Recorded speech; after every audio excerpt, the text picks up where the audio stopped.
Dan masuk.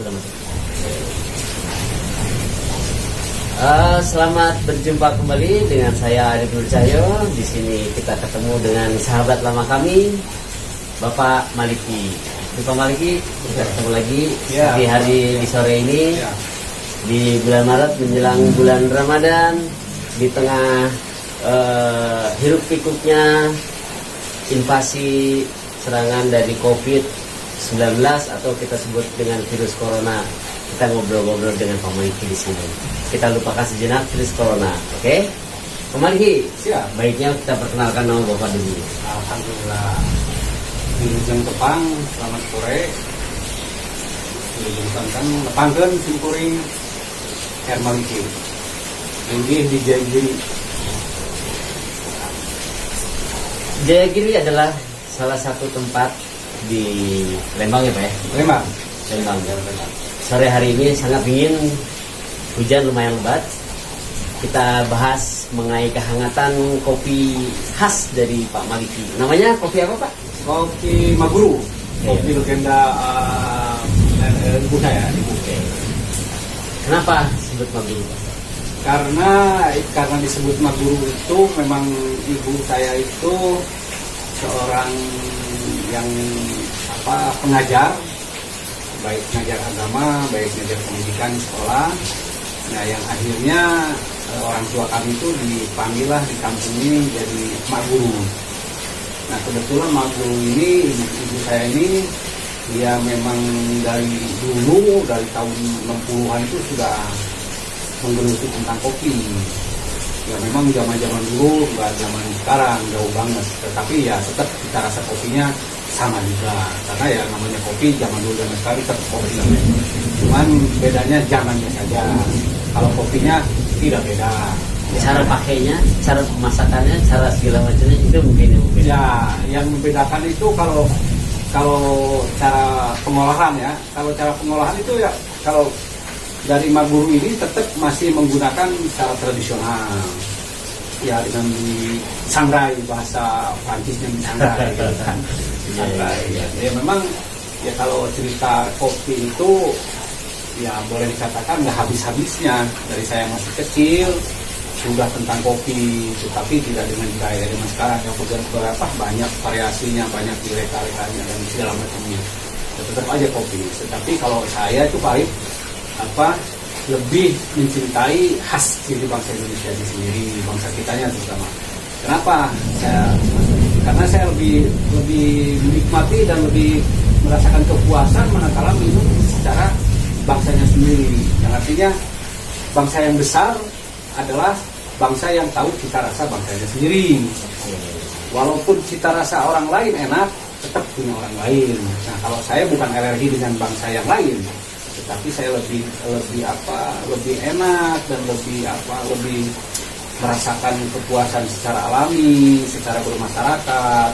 Nah, dengan kopi tubruk ini ya itulah namanya menikmati secangkir kopi gitu kan. Jadi begitu indahnya, karena kita dengan kopi secangkir tubruk ini atau dengan olahan kopi Maguru ini, kita tidak memilah-milah kopi ini untuk siapa. Yang disebutkan untuk siapa itu begini. Jadi tidak pandang bulu itu mau menengah ke bawah, mau menengah ke atas, mau masyarakat. Nah itu yang lebih tercinta Anda. Karena ya dan tidak bahwa kopi tubruk itu tidak tergeser dengan zaman. Kenapa? Karena punya khas yang sangat berbeda dengan kalau dikatakan zaman now ini, zaman sekarang ini yang begitu berbagai alat yang ujung-ujungnya ya tetap kopi aja sebenarnya. Tapi kalau saya lebih suka ya mencintai produk-produk bangsanya sendiri, karena bangsa yang tadi saya katakan, bangsa yang besar itu ya bangsa yang bisa menghargai hasil karya bangsanya sendiri. Bukan berarti kita tidak besar dengan gaya luar atau gaya lebih modern, bukan R&D seperti itu, tidak. Tapi kami ternyata dengan kopi tubruk Maguru ini dengan gaya dulu tidak kurang juga peminatnya. Bahkan kalau dibandingkan dengan itu banyak ya, ternyata tadi itu tidak pandang bulu mau katakan tukang beca atau supir angkot, siapapun orang kantor, ini sudah tidak lihat lagi ke sana arahnya seperti baik. Siap. Ada peribahasa, kalau bisa disebut ini peribahasa, bilangnya bahwa kopi Indonesia, khususnya kopi dari dataran Sunda ini adalah salah satu yang termahal di dunia. Menurut pendapat Bapak bagaimana, Pak? Betul. Ya, kenapa di dataran Sunda ini ya terutama di kawasan, terutama Arabikanya ya. Arabika. Di daerah ketinggian. Ketinggian, terus tanahnya subur, dan salah satunya juga karena ini berdekatan dengan gunung berapi. Yang tanah letusan itu menjadikan subur tumbuh-tumbuhan apapun, buah-buahan atau sayur-sayuran yang ditanam di daerah tropis yang berdekatan dengan gunung berapi itu identik dengan subur, dengan cita rasa yang berbeda, dengan rasa yang berbeda. Ya mungkin karena kontur tanah itu dari gunung letusan ini yang ratusan tahun kemudian bisa dinikmati dengan dengan umatnya ini begitu subur. Apa yang dikatakan subur? Jadi walaupun katakan tidak dipupuk dengan kimia, dengan jatuh sendiri, kopi tumbuh dengan suburnya. Ya itu ya yang saya ingat tuh waktu saya kecil tanam dengan orang tua, kayaknya simpel banget loh gitu ya. Apapun jenisnya itu mau mau dari Aceh, mau dari mana.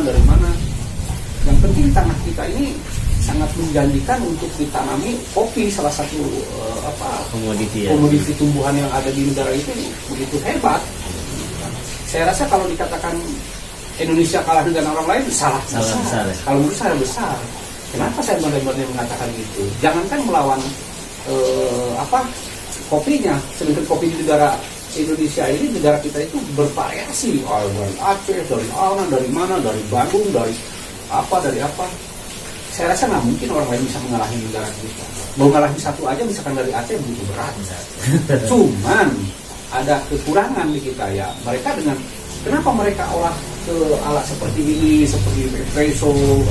Karena mereka tidak bisa memproduksi secara tanaman kopinya besar-besar kayak negara kita. Ini satu kilo ini harus menghasilkan uang banyak. Bagaimana dia berpikir? Akhirnya hasillah dengan anu gitu. Akhirnya hanya di situ saja kita kekurangannya. Pada dasarnya kalau toh memang diolah seperti pakai mesin, itu saya rasa dikatakan bisa mudah lah ya. Karena apa?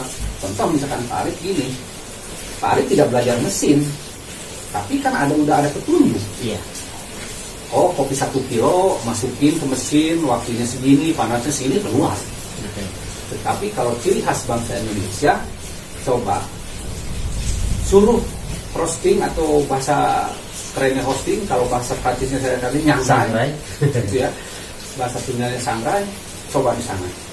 Saya mau tanya, atau siapa yang sebenarnya ahli kopi, coba sangrai kopi yang sebenarnya bagaimana?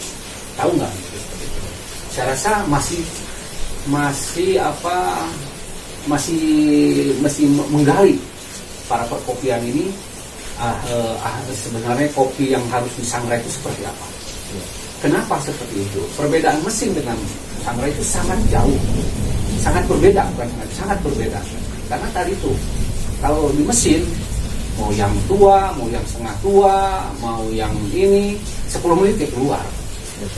Kalau di sangrai akan berbeda di sana. Nah, justru di sana bakal terjadinya cita rasa yang berbeda dengan mesin. Kalau di mesin fresh, kopi 1 kilo, waktunya 10 menit, mau matang mau kagak keluar lah seperti itu. Nah, kalau di sangrai nggak bisa seperti itu. Walaupun di sini ada yang lebih matang, ada yang lebih istilahnya agak setengah matang, bukan setengah matang atau yang lebih justru di sana jadi cita rasanya. Perbedaannya di sini. Contoh. Pak Ari mungkin tahu cara masak nasi zaman sekarang ya. Magic jar masukin kita nggak tahu, dia udah matang liwat. Waduh, beda. Ada bawahnya, ada tengahnya, ada atasnya. Tapi cita rasanya begitu enak sih. Nah itu salah satu olahan di negara kita itu yang mungkin orang tidak punya. Saya yakin tidak punya. Di Prancis nggak ada liwet. Kalau sekarang ada di Prancis atau di Jerman atau di Belanda ada liwet, itu contoh dari negara kita. Artinya hanya negara kita yang punya. Nah itu adalah salah satu kebanggaan yang memang kita tidak sadari harus kita angkat juga. Yang kita tidak sadari ternyata nenek moyang kita bukan memberikan harta melimpah dengan uangnya, tapi dengan satu resep aja bisa bumi ya. Itu yang sangat kita banggakan juga seperti itu tadi. Oke.